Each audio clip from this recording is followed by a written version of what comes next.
اهلا بيكم في فيديو جديد، حلقه جديده من قناه حدود على الطريق. جاينا لكم حلقه جديده من السلسله اللي بنتكلم فيها عن اكتر اللعيبه اللي اختفت شويه، صوتها ما بقاش سامع، سواء هي بقى دمرت موهبتها راحت مع الوقت في وجود نجوم. كل التفاصيل ديت، ونجم حلقتنا النهارده يكون اللاعب المصري الايطالي ستيفن الشعراوي.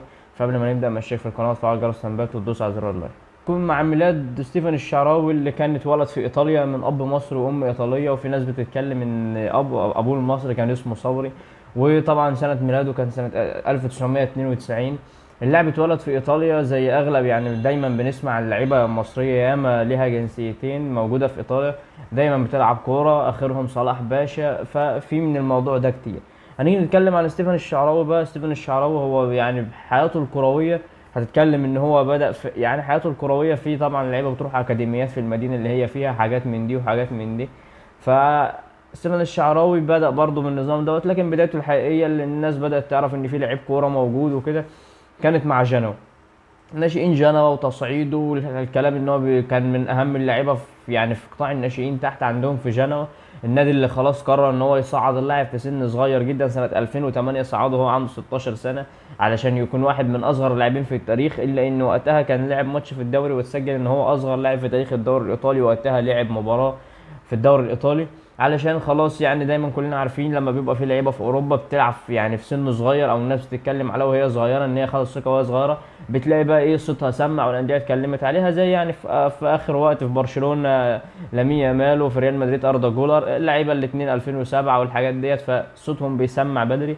ده اللي حصل برضه مع الشعراوي وقتها، ان صوته سمع جدا في الدوري الايطالي. لعب، كان الاول طبعا بيلعب دقايق مش كتير لحد ما بيبدا يلعب اساسي معاهم، وبعد كده النادي يطلعه اعارات ويرجع. قعد في الفتره دي او في الحقبه الزمنيه ديت حوالي 3 سنين، علشان بعد كده يروح نادي اس ميلان اللي يقول لك خلاص احنا هنجيب لعيب موهبه نعتمد عليه. جابوه عنده 19 سنه، اول موسم ليه لعب معاهم دوري ابطال، جاب جون يتصنف ان هو تبع الميلان، حطم رقم قياسي الظاهره ان هو اصغر لاعب في دوري الابطال يجيب جون. وقتها كان عنده 19 سنه، فانت بتتكلم ان هو مع اس ميلان هنا بدا صوته يسمع وينضم لمنتخب ايطاليا بعد ما اتدرج معاهم في مراحل الناشئين كلها. قدر يثبت نفسه مع المنتخب الايطالي الاول ان هو واحد من العناصر الاساسيه، الا ان بعد اول 6 شهور ليه اصلا في اس ميلان كان ما لعبش غير حوالي 7 مباريات، وما لعبهمش كلهم، لعب في معدل 170 دقيقه في الحدود ديت. علشان تتكلم ان اللاعب خلاص اس ميلان قال لك لا، احنا اللاعب دوت هو المستقبل والحاجات دي كلها.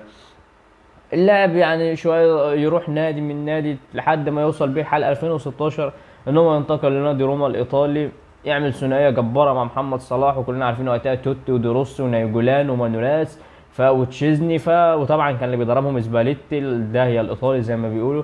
فانت بتتكلم ان وقتها كان نادي روما من اقوى الانديه في اوروبا، كان بيلعب دوري ابطال على طول. شفنا الماتش بتاع اللي كانوا مع ريال مدريد في المجموعات، او تقريبا كان في الادوار الاقصائيه. فالنادي كان عامل كان عامل نتائج كبيره جدا. وستيفن الشعراوي برده كان واحد من اهم اللعيبه وقتها في الدوري الايطالي وفي منتخب ايطاليا، ومع نادي روما كان واحد من اهم 3 4 لعيبه معاه. علشان برضه لو جيت حسبتها ان زي ما قلنا ستيفن الشعراوي الاول، نرجع خطوتين، ان هو في 2011 كان موجود مع نادي اس ميلان. اللي انتوا تعرفوش برضه ان ستيفن الشعراوي من اوائل مبارياته مع المنتخب الايطالي كانت في سنه 2012، عشان تبص تلاقي ان اللاعب بادئ حياته بدري بدري. الا ان هو راح الصين ويرجع من الصين ويروح هنا ويرجع، انتقالاته الكتيره ديت برضه في هبه اللعيبه اللي جرت ورا الفلوس ناحيه الصين اثرت على مستواه شويتين ثلاثه. اللاعب ما بقتش تشوفه مع المنتخب، يعتبر اللاعب حتى لما بيرجع ما مش ده الشعراوي اللي احنا عارفينه. برضه مع النادي بتاعه دلوقتي مش مأدي الاداء اللي هو. تبص تلاقي برضه هو برضه لو حسبتها هو سنه كبر، هو خلاص يعتبر في ال30 او داخل على ال30. تبص تلاقي برضه ان من اللعيبه اللي ما عرفتش تستغل موهبتها، او بمعنى اصح ما عرفتش تستغل الانطلاقه البدري اللي هي عملتها. كون اللي انت بادئ بدري اصلا انت عندك فرصه كبيره ان انت تعمل انجازات اكبر. ده اللي شفناه مع ميسي وكريستيانو ان هم بداوا حياتهم بدري، وده اللي شفناه برضه مع مبابي وهالاند وفينيسيوس ورودريجو. فانت بتتكلم ان شعراوي وقتها ما كانش فيه مواهب كتير في العالم قوي نفسه. تتكلم على الاقل لو كان ماشي على النهج اللي اللعيبه الصغيره ماشيه عليه دلوقتي، كنت ممكن تبص تصنفه من احسن اللعيبه اللي جت في تاريخ الدوري الايطالي. الا ان هو ما تفهمش، هو ما عرفش يستغل الموهبه. هل الضجه اللي اتعملت عليه بدري والضغط والحاجات دي كلها، فده كله حاجات بترجع لشخصيه اللعيب. وكلنا عارفين ان لعيب الكوره قبل الموهبه وقبل كل حاجه ما هو الا شخصيه، وده اللي شايفينه مع اغلب اساطير العالم كلها ان هي اللي قدرت توصل للموضوع ده. فبس دي كانت نبذه بسيطه، ما تعتبرش تحليه ولا اي حاجه، الا ان هو تسليط ضوء على واحد من افضل المواهب اللي شفناها او اللي الجيل ده عاصرها. فقبل ما ننهي، مشيك في القناه وتفعل جرس الانبات وتدوس على زرار الايك، تكتبها في الكومنتات عايزنا نتكلم عن مين الحلقه الجايه.